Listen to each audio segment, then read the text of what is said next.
ဘာမင်းမလို့မင်းမလို့ပြောကြတယ်ဖေကိုပြောချင်တယ်ဘာပြောမှလဲ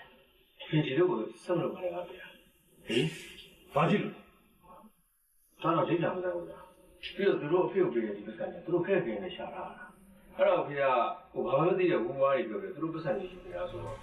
ဟာရမင်းကမစောပါနဲ့မင်းပြောတဲ့ပုံစံကငါပဲသူတို့တွေပတ်စံတွေငါလိန်ညာပြီးငါကြည့်လို့ဖြစ်နေပြီပေါ့ဒါတော့အဲ့လိုပဲထင်တယ်ဝူဝါးလို့ပြောသူတို့အိတ်ကတည်းကပတ်စံတွေကိုပြေးယူနေတာပဲဖျက်မတိတ်စမ်းမင်းကစောခိုင်းစောငါတိတ်ကငါတီလာကိုမင်းမစောခိုင်းနဲ့ငါပတ်စက်ကဝူဝါးထွက်တယ်ဆိုတော့ထွက်ချင်တယ်ထွက်နေမှာမဟုတ်ဘူးကွာငါအာယုံထဲမှာမြင်နေတာကြားနေလို့ငါပြောနေတာငါလိန်ညာလည်းခုမပေါ့ပြီးတော့ဒီပတ်စံတွေကငါတောင်းတော့မဟုတ်ငါတက်လည်းတက်မှမထားဘူးသူတို့စေတနာရှိတော့ကြော့သွားတာပဲငါလက်ခံပြီးတော့ဒီငွေတွေငါသုံးရင်သုံးတယ်မဟုတ်ဘူးကွာငါသာသနာပြုဖို့လည်းသုံးနေတာ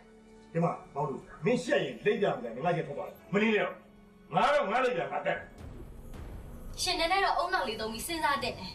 လူတွေကငတုံးငါအားတယ်မဟုတ်ဘူးလွယ်လွယ်နဲ့လိန်လို့ရမယ်များအောက်မိနေတာဟမ်အဲ့ဒါဆိုရင်ရှင်လောက်ကြည့်လိုက်လေလူဘယ်နှယောက်လာမလဲလို့ရှင်ဟောကြည့်လိုက်အဲ့ကတော့သွားရှင်းပြမယ်သမီးမဟုတ်ဘူးဦးလေတုံးလုံးလို့ကိုရှင်းပြမှာဒီမှာကိုတူရှင်ပြောသလိုမျိုးကျမတို့တွေကလိန်ညာနေတယ်ပဲထားလိုက်ပါတော့သူတို့ကျင်တဲ့လူဒီကိုလာတာလေပြီးတော့သူတို့ကျင်တဲ့လူပတ်စံနေပေးသွားတာလေပြီးတော့သူတို့ဒီကနေပြန်သွားလို့ရှင်သူတို့ရင်ထဲမှာမျောလေးချက်နေအပြည့်နဲ့ပြန်သွားတာအဲ့ဒါသူတို့စိတ်ချမ်းသာသွားကြတာလေဟောတာပြောတာတွေမမှန်ဘူးဆိုရင်တော့မှအ ਨੇ ဆုံးတော့9ရက်သားသမီးစိတ်ချမ်းသာသွားကြတဲ့အဲ့လိုကိုရှင်ကဘာဖြစ်လို့ကန့်ကွက်နေရလဲဟမ်ရှင်ကလူတွေစိတ်ချမ်းသာတာမမြင်ချင်ဘူးလားပြောစမ်းပါဦးနေနေလူဒီလိုရင်ကဘာတွေဖြစ်နေလဲ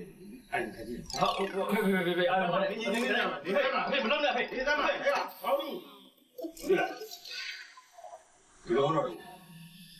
သူ့ရင်ထဲပေါ်မှာဆိုထွက်ပြီးတော့ကြည့်မကောင်း